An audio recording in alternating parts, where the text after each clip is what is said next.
Hi friends, welcome to village facts. మనలో కొంతమంది ఎక్కువగా తుంటి నొప్పి సమస్యతో బాధపడుతూ ఉంటారు.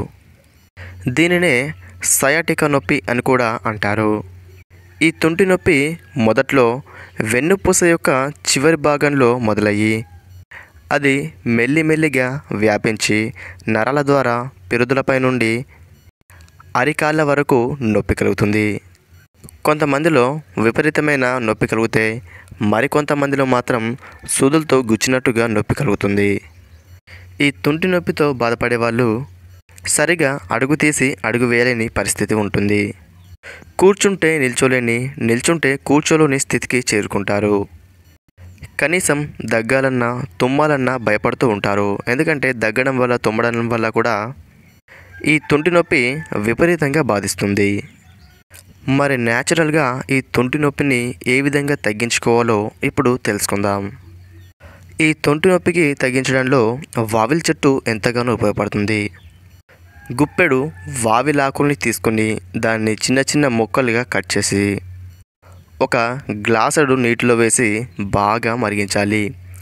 ఆ పెద్ద సైజులో ఉన్న గ్లాసు నీరు కాస్త పావు గ్లాసు అయ్యేంత వరకు మరిగిన తర్వాత ఆ నీటిని అంటే ఆ కషాయాన్ని తీసి చల్లార్చుకోవాలి.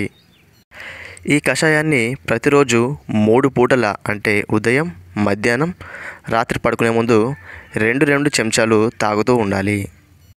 ఇలా చేస్తున్నట్లయితే ఒక 10 నుంచి 15 రోజుల్లోనే ఈ తుంటి నొప్పి సమస్య పూర్తిగా నయమవుతుంది. ఈ తుంటి నొప్పి సమస్యను తగ్గించడంలో మరొక అద్భుతమైన చెట్టు పారిజాత మొక్క. ఈ పారిజాత మొక్క చాలామంది ఇంటి ముందు పూల కోసం పెంచుకుంటూ ఉంటారు. మీకు కావాల్సింది పారిజాతం యొక్క ఆకులు. ఈ ఆకుల్ని తీసుకొచ్చి ఒక పెద్ద సైజులో ఉన్న గ్లాస్ నీటిలో వేసి బాగా మరిగించాలి.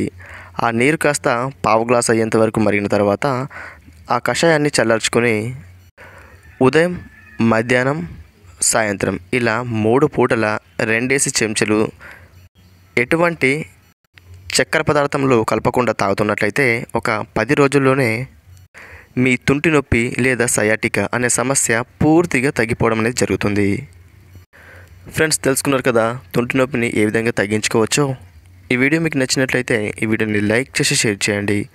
మరిన్ని ఇలాంటి వీడియోల కోసం ఈ ఛానల్ని సబ్స్క్రైబ్ చేసుకోండి.